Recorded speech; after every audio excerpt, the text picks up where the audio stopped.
What's up, guys? My name's Andres. This is a Strong Family Money show where we teach dads how to improve their fitness, their finances, and their families. Thanks for stopping by. Before we get started, please visit our sponsor, freshcoffee805.com. Without them, we couldn't make these episodes. I bring you all this information weekly.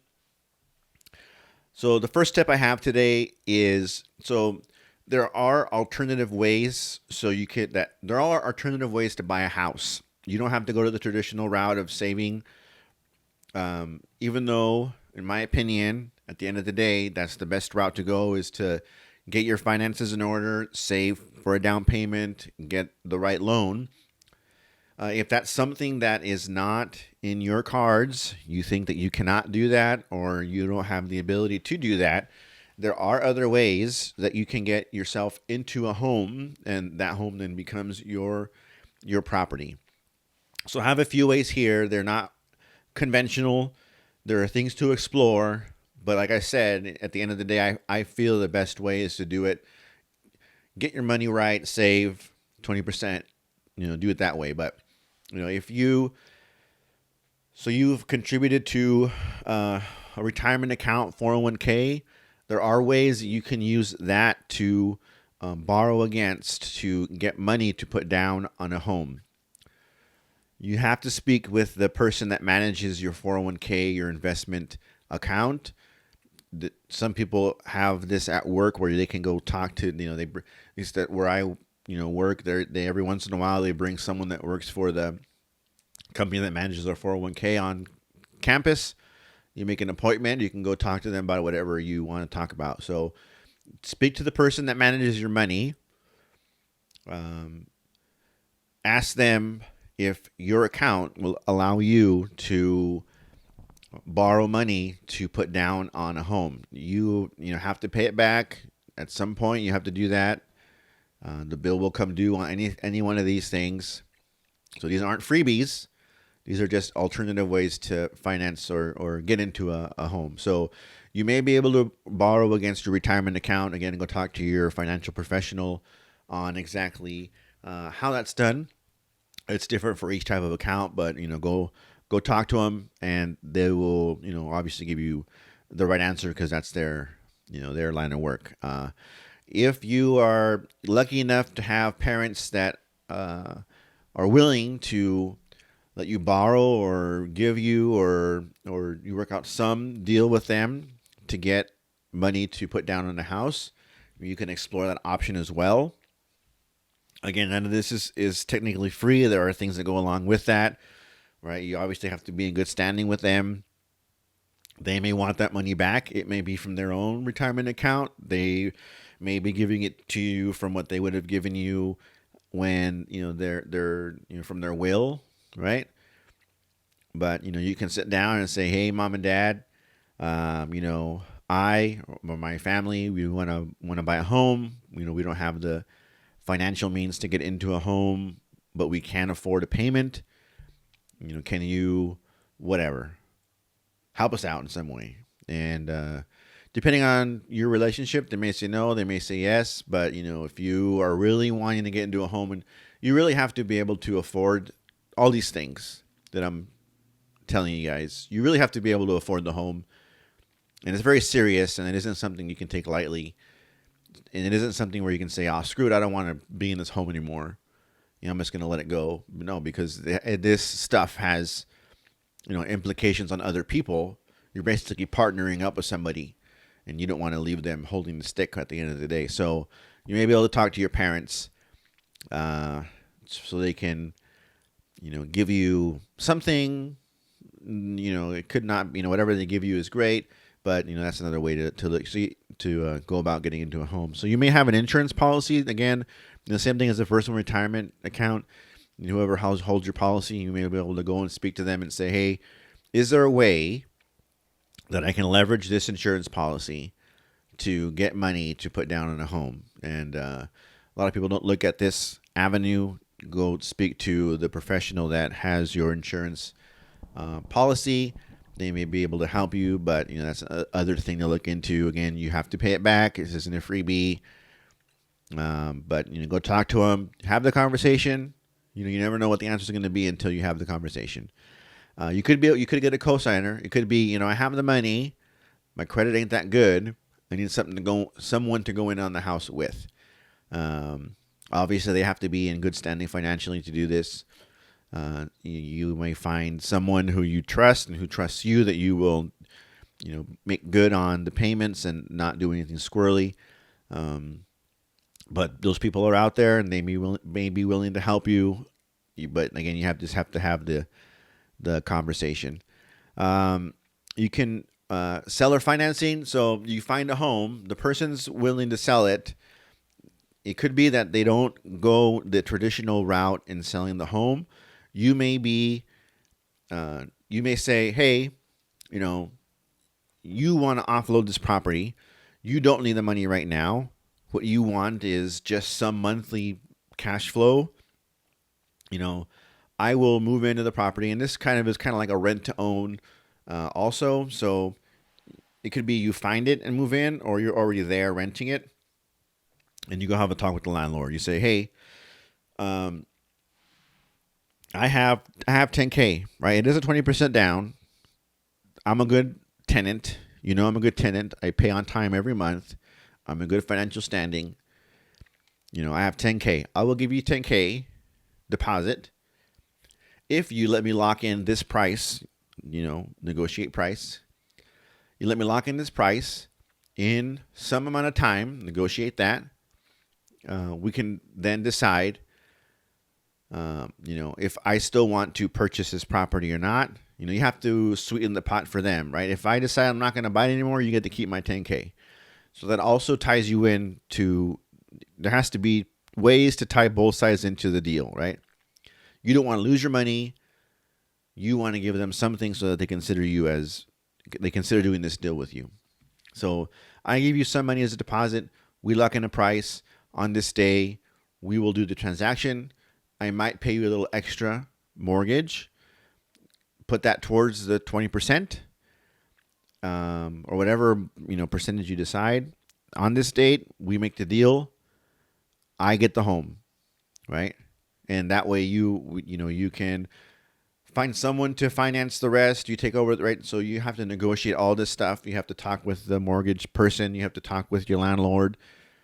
But it's a way for you to either work up to the 20% or whatever, right? Or you have a deal with the landlord and they say, that $10K is enough. Keep paying me the current rent we've already agreed upon. In a year, I will sell you this home, and then everything goes down. They'll accept that $10K is down payment. They'll say, yes, I want to sell it to them. So you can do this. It's either like a lease to own or rent to own option. But there has to be ways for both sides to benefit from this, obviously. Okay. But again, the way that I think is the best is really just to save more, make more money. That way it's the simplest. It may be hard to save money. It may be hard to make more, but it's the simplest because you don't have to have all these, juggle all these balls in the air, right? I save 20%, loan, house is mine, right? That's the easiest way to do it. So if you're going to go so the next tip, if you're going to go into real estate investing, okay, you really need to, there are a few formulas, back of the envelope, rules of thumb, whatever you want to call them.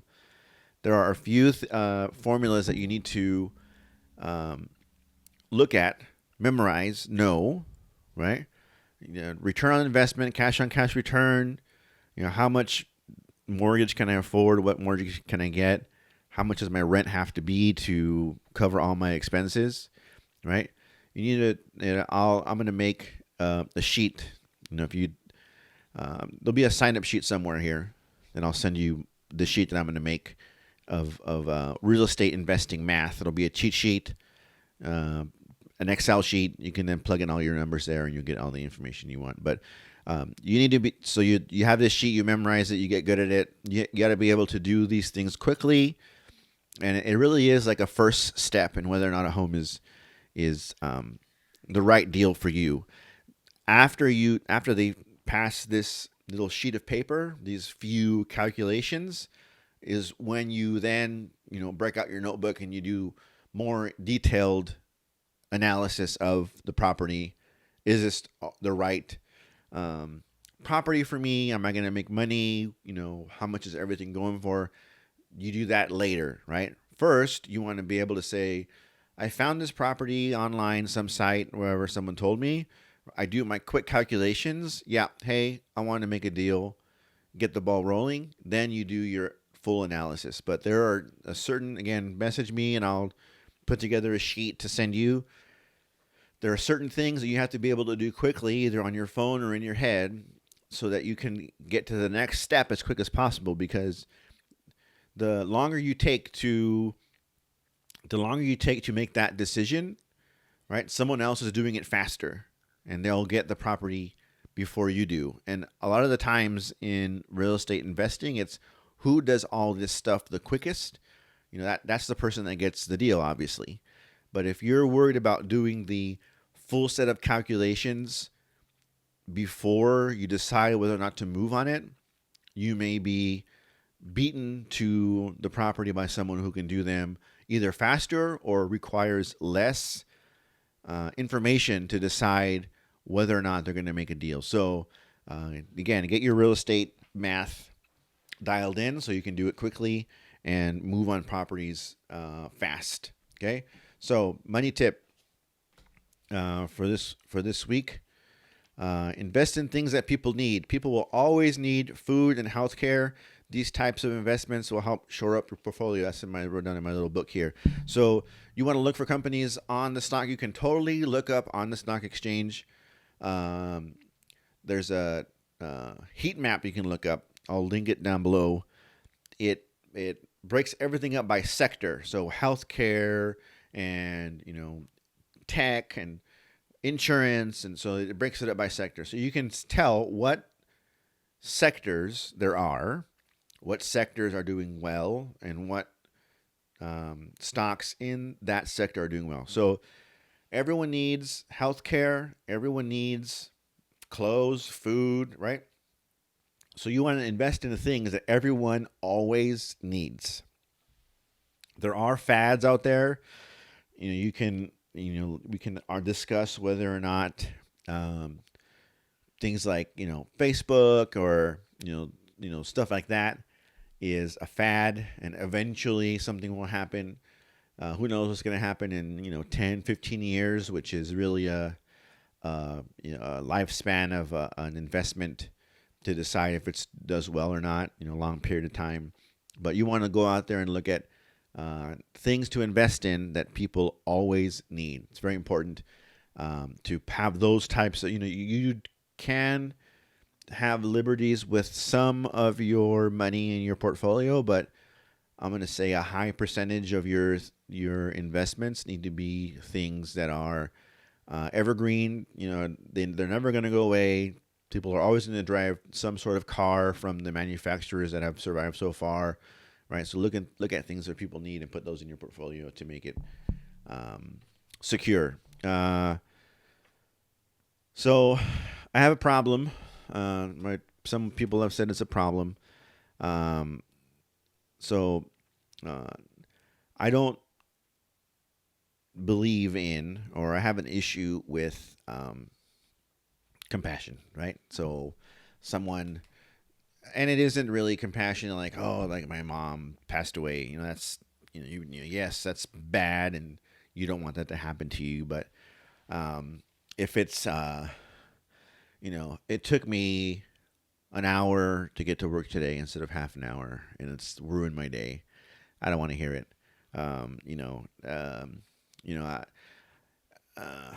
My computer was super slow, and I might have to buy another one. That's not something to be complaining about, right? We have to understand, and I've spoke about this before in another video. There's a spectrum of,